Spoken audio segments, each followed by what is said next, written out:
जय हिंद दोस्तों, स्वागत है आपका जय बालाजी क्लासेस में। दोस्तों आज हम पढ़ने जा रहे हैं मध्य प्रदेश का प्राचीन इतिहास। और दोस्तों मध्य प्रदेश के प्राचीन इतिहास के अंतर्गत आज हम पढ़ेंगे महाकाव्य काल में मध्य प्रदेश की स्थिति। तो दोस्तों सर्वप्रथम बात करें महाकाव्य काल से क्या आशय है हमारा। तो दोस्तों महाकाव्य काल से आशय है हमारा रामायण और महाभारत जैसे महाकाव्यों से है। तो आइए देखते हैं दोस्तों कि रामायण तथा महाभारत महाकाव्यों के आधार पर इसे महाकाव्य काल कहा जाता है। तो दोस्तों रामायण और महाभारत काल में से सर्वप्रथम हम बात करेंगे रामायण काल की। तो दोस्तों बात करें कि रामायण कालीन दंडकारण्य व महाकांतार जैसे घने वन क्षेत्र किस क्षेत्र के अंतर्गत आते थे। तो प्राचीन मध्य प्रदेश क्षेत्र के अंतर्गत आते थे। तो बात करें दोस्तों प्राचीन मध्य प्रदेश के अंतर्गत दंडकारण्य व महाकांतार के घने वन क्षेत्र थे। विंध्य सतपुड़ा यमुना का दक्षिणी भाग और गुर्जर प्रदेश के कई क्षेत्र इसके घेरे में थे। ठीक, इसके बाद हम बात करें दोस्तों यहाँ का राजा कौन था। तो दोस्तों दंडकारण्य व महाकांतार जैसे घने वन क्षेत्र का राजा यदुवंशी राजा मधु था, जो कि अयोध्या के राजा दशरथ का समकालीन था। तो दोस्तों यहाँ पर हम बात करें कि अयोध्या के राजा दशरथ किसके पिता थे। तो किसके पिता थे, भगवान श्री राम के पिता थे। ठीक, तो आइए देख लेते हैं कि यदुवंशी राजा मधु इस क्षेत्र के शासक थे, जो कि अयोध्या के राजा दशरथ के समकालीन थे। अब बात करें दोस्तों दंडकारण्य वन का नाम किसके नाम पर पड़ा। तो दोस्तों दंडकारण्य वन का नाम भगवान श्री राम के वंश इक्ष्वाकु वंश के एक राजा दंडक के नाम पर पड़ा। तो आइए यहाँ पर देख लेते हैं दोस्तों कि भगवान राम का वंश कौन सा वंश था, इक्ष्वाकु वंश था। इक्ष्वाकु वंश के राजा इक्ष्वाकु के पुत्र दंडक के नाम पर दंडकारण्य वन का नाम पड़ा था।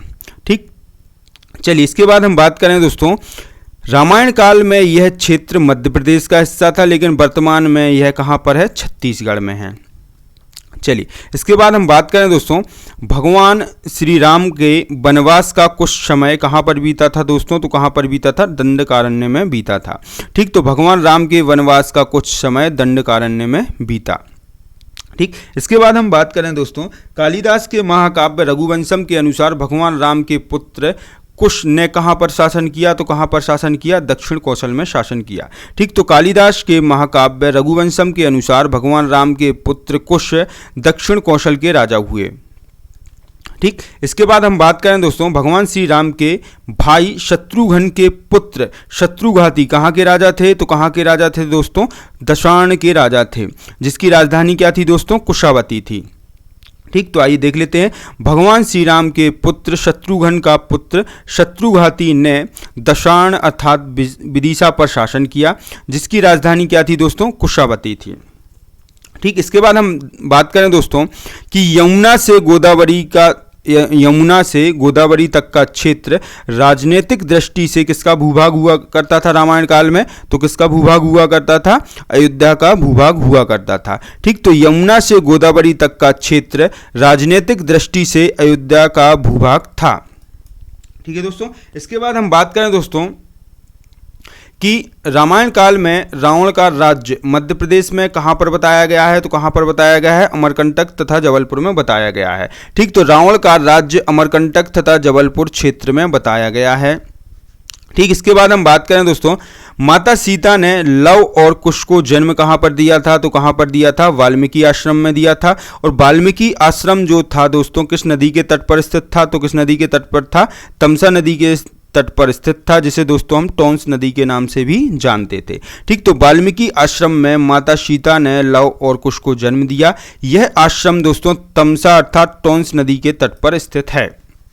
ठीक, इसके बाद हम बात करें दोस्तों आइए रामायण जो काल था वो हमारा कब माना जाता है दोस्तों, त्रेता युग में माना जाता है। इसके बाद क्या आता है हमारा दोस्तों, महाभारत कालीन द्वापर युग आता है या प्रारंभ होता है। ठीक, तो रामायण कालीन त्रेता युग के बाद महाभारत कालीन द्वापर युग प्रारंभ हुआ।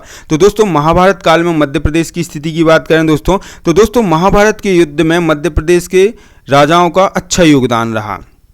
ठीक, तो महाभारत युद्ध में इस क्षेत्र के राजाओं का भी अच्छा योगदान रहा, जिसमें से हम बात करें दोस्तों पांडवों का साथ किस किसने दिया। तो दोस्तों महाभारत के युद्ध में वत्स, काशी, चेदी, दशार्ण व मत्स्य जनपदों के राजाओं ने किसका साथ दिया, पांडवों का साथ दिया।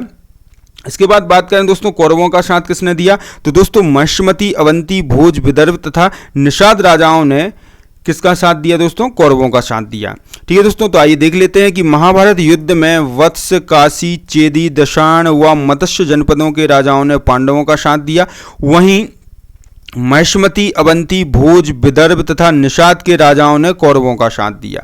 ठीक है दोस्तों, इसके बाद बात करें दोस्तों महाभारत काल में मध्य प्रदेश के प्रमुख नगर कौन कौन से थे, तो दोस्तों महाभारत काल में उज्जैनी, कुंतलपुर जो कि दोस्तों चंबल घाटी अर्थात मुरैना क्षेत्र में स्थित है, विराटपुरी अर्थात सुहागपुर को मध्य प्रदेश के प्रमुख नगर थे। ठीक, कब, महाभारत काल में। इसके बाद हम बात करें दोस्तों भगवान कृष्ण ने कहाँ पर शिक्षा ग्रहण की दोस्तों, तो भगवान कृष्ण और उनके भाई बलराम ने महर्षि संदीपनी के आश्रम में शिक्षा ग्रहण की, जो कि कहाँ पर स्थित है दोस्तों, उज्जैन में स्थित था। और यहीं पर दोस्तों वासुदेव कृष्ण की मित्रता किससे हुई थी, ब्राह्मण बालक सुदामा से हुई थी। ठीक है दोस्तों, तो दोस्तों उज्जैनी में महर्षि संदीपनी का आश्रम था, जो कि शिक्षा का महान केंद्र था। संदीपनी आश्रम में ही वासुदेव कृष्ण तथा बलराम ने शिक्षा प्राप्त की थी, और इसी आश्रम में ब्राह्मण बालक सुदामा से मित्रता हुई थी, किसकी, वासुदेव कृष्ण की। ठीक है दोस्तों, तो दोस्तों यदि आपको हमारे पढ़ाने का तरीका अच्छा लगता है तो हमारे चैनल को सब्सक्राइब करें, शेयर करें, लाइक करें और चैनल को सब्सक्राइब शेयर करें और हमारे वीडियो पर कमेंट करना ना भूलें।